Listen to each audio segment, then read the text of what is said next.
When you first watch Dricus fight, you might think, is this his first day? He charges forward with arm switching, footwork that looks like he is slipping on banana peels, and punches you would expect from a drunken bar fight. Robert Whittaker, a former champion and one of the most technical fighters in the UFC, faced this madness and lost. I didn't give him a fucking chance against Robert Whittaker. Frankly, I don't know what he's good at.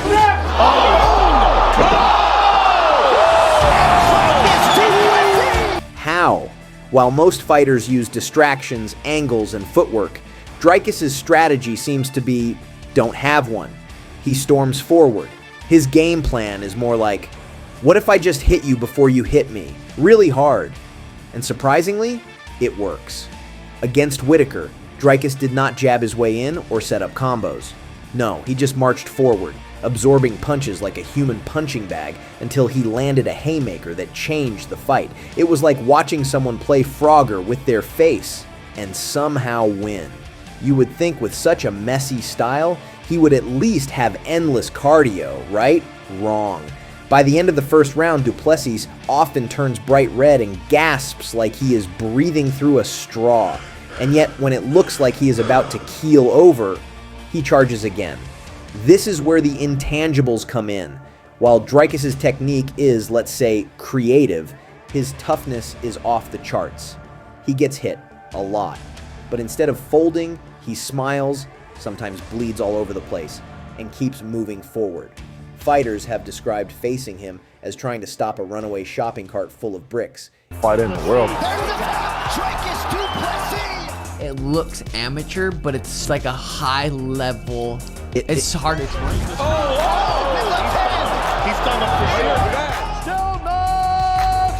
Du Plessis! It is clunky, it wobbles, but it will run you over. Most fighters go into a fight with strategies. If this does not work, I will switch to plan B. Dricus, he has plan A, punch you, and if that fails, punch you harder. What is wild is that even UFC President Dana White admitted he thought Strickland won that fight, but the judges disagreed. Dricus' persistent pressure and sheer aggression stole rounds. He was not prettier, he was just busier and meaner. Look at Dricus' hit list. Darren Till, Look at that. Oh, just like that. Dricus Du Plessis. Derek Brunson, 1-2. Derek had completely relaxed.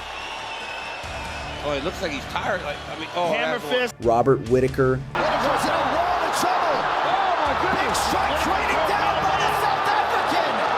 This was for a war, and that is what they... and Israel Adesanya. Adesanya hurt from those shots he landed. Hooks it in, gets both hooks in, and finishes the fight. Had it all for Dricus Du Plessis. These are elite fighters with clean, technical styles, yet, one by one, Dricus ran them over. Against Adesanya, one of the smoothest strikers in MMA, Du Plessis' approach was, well, still weird, but it worked. He crashed into Adesanya like a bowling ball hitting pins. Sure, he missed a lot, but when he connected, it hurt.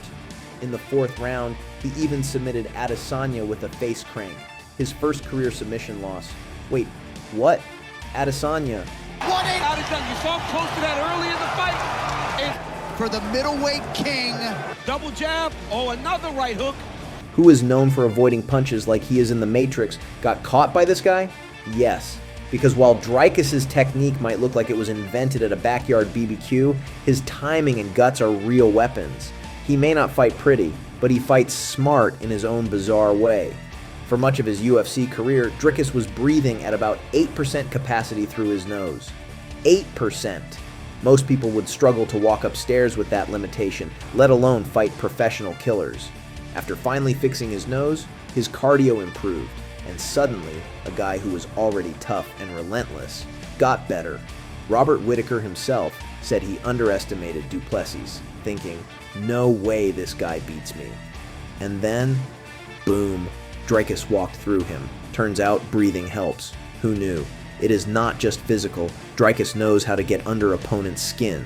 His rivalry with Israel Adesanya was not just about fists. It was personal. Adesanya danced, taunted, and tried to discourage him. Du Plessis smiled, shrugged, and did what he does best: fight ugly and win. Against Strickland, the trash talk was wild. Strickland tried to play the bully, but Dricus leaned in, saying things like, "Every childhood memory you have, I will bring it back in that cage." Savage. Well, you think your dad beat the shit out of you? Your dad doesn't have shit on me.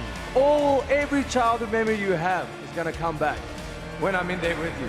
Dricus might look like he fights off instinct alone, but there is a method to the madness. He draws opponents into messy fights, where his chaos succeeds. Fighters used to clean technical exchanges get dragged into a mud fight. And guess what? In the mud, Dricus is king. Even as the middleweight champion, fans are split. Some say he is a fluke, a guy who got lucky. Others argue he is redefining what effective means in MMA. Dricus himself, he does not care. He has got the belt. Love him or hate him, you watch him. That is the secret sauce. Fans come in expecting a train wreck and end up witnessing shocking upsets and wild brawls. His fights are like action movies, chaotic, unpredictable, and impossible to look away from. And while purists quiver at his form, one thing is unquestionable. In a sport where results matter more than style, Dricus Du Plessis gets results. Dricus Du Plessis is not here to impress the technique nerds. He is here to win fights, and he is doing just that. His style might make coaches scream into pillows, but none of that matters when the octagon door closes. He fights messily, he fights wild, and most importantly, he fights to win. What do you think? Is Dricus a genius disguised as chaos or just riding a lucky wave? Drop your thoughts in the comments below. And if you enjoyed this breakdown, make sure to like, subscribe, and hit that bell icon, because you do not want to miss what is next.